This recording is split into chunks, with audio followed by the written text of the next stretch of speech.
let me begin by asking you this question. Do unsteady levels of energy or acne sound familiar to you? Or maybe even two types of diabetes, PCOS, or just like any other inflammatory Shit in your body? Maybe you don't have any of these symptoms that I have just listed, but you constantly catch yourself snacking every 2 hours. Literally me.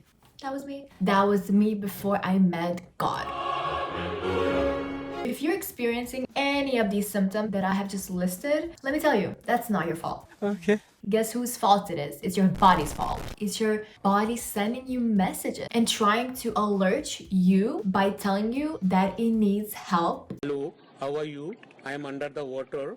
Please help me. In this video, I will just show you specific hacks from this book that I have implemented in my life. I will explain you the hacks, what the hack is, how it works, and why it works, and just explain you how they changed my life literally. So without further ado, let's just get right into the video and to all the 5 hacks that I took from this book and implemented in my everyday life. And don't forget to like and subscribe, and let's get started. So I will begin with the first hack that literally like Glucose Goddess swears by and literally mentions this hack in every other hack. Eat your food in correct order. Vegetable first, starches last. So we want to start our day by eating savory breakfast instead of sweet breakfast. So in this video, you will be able to see a plate, an example of my breakfast. So first, when we wake up, our bodies are at a fasted state. Therefore, they're the most sensitive to glucose. So your stomach is literally empty, and whatever you will literally throw in it, it's gonna react more quickly.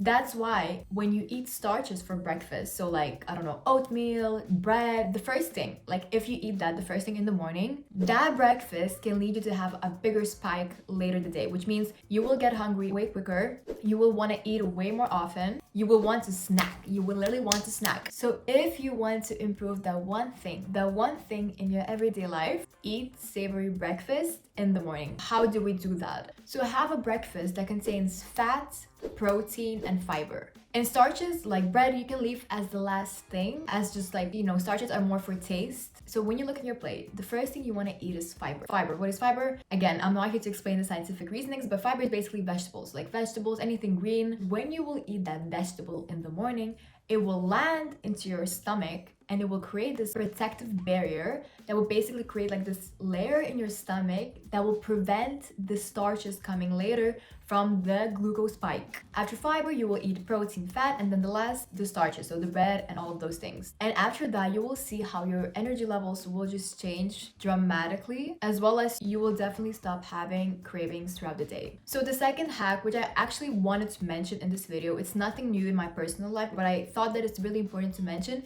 is that stop counting calories. There was one saying that Glucose Goddess mentioned in her book, which I was like, praise the Lord, like this is freaking gold what you said.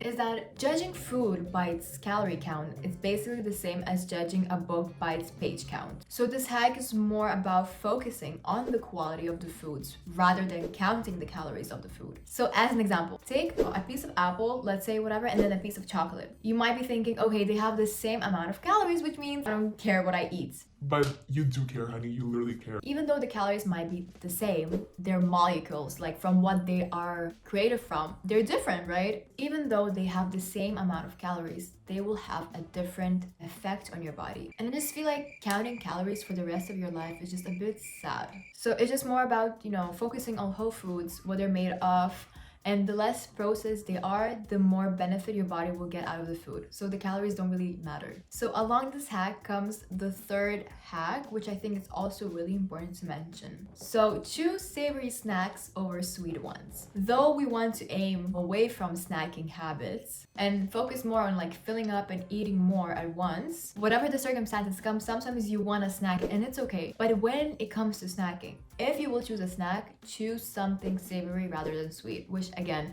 everything comes along the lines of glucose spikes and all of that. That way you will just avoid the unnecessary spikes because sweet foods are often really high in calories and sugars. Meanwhile, the savory snacks are often filled with like protein, fiber, and healthy fats, and that would just keep you full throughout the day longer than eating something sweet and you wanting to eat like after 30 or 90 minutes afterwards. So my favorite snack, I love nuts. Like these nuts.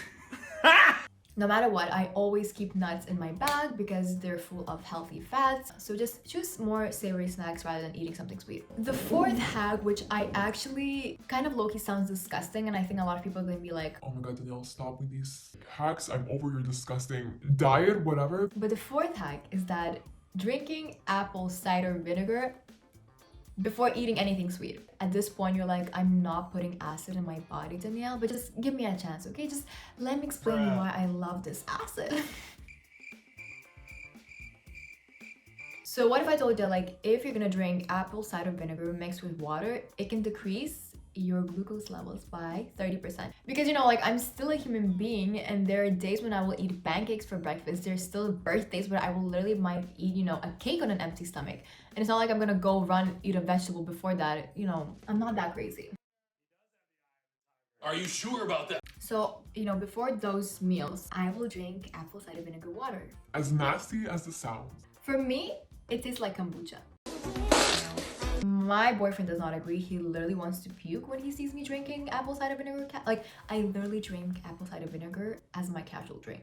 But you can either drink, you can put this, like, the vinegar into your salad dressing. It counts the same, you know, it works the same. And it can actually, like, flatten your glucose spikes. And honestly, like, I don't mind this, honestly.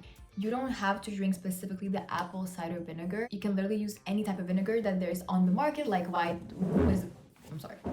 wine vinegar, and just like pour a tablespoon of the vinegar into your water. And so the other hack is moving after any glucose high meals. It's not that I'm telling you like, hey, you literally have to go and run after you eat because you literally will puke. After you eat a meal, don't go and don't just like sit or lay, because of course like we usually want to do that, especially after like high glucose meals. But what I suggest you do is that you go and you, like, I don't know, clean the kitchen.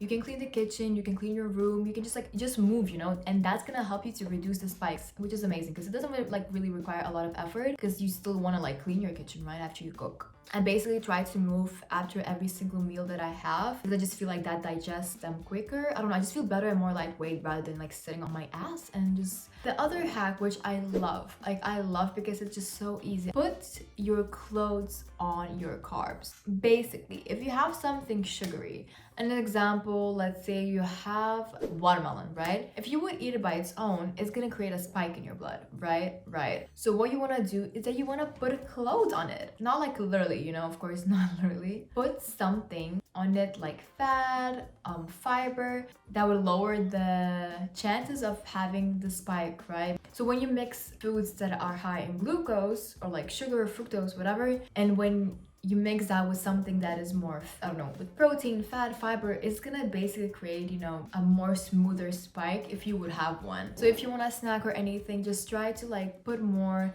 stuff on your hard carb foods. So yeah, that's it for this video. I hope you enjoyed and you learned something from this. If you haven't like seen any of Glucose Goddess podcasts, TV shows, she's like everywhere right now, I feel like. Read this. It's so easy. Like, as you can see, I have so many marked stuff because the information she writes in this book is so easily understandable, and she's really good at explaining stuff. So yeah, I hope you enjoyed this video. Let me know in the comments down below if you have, you know, if you read anything from her, if you know her, and if you have tried maybe implementing any of her hacks. Yeah, and I'll see you next week. Love you.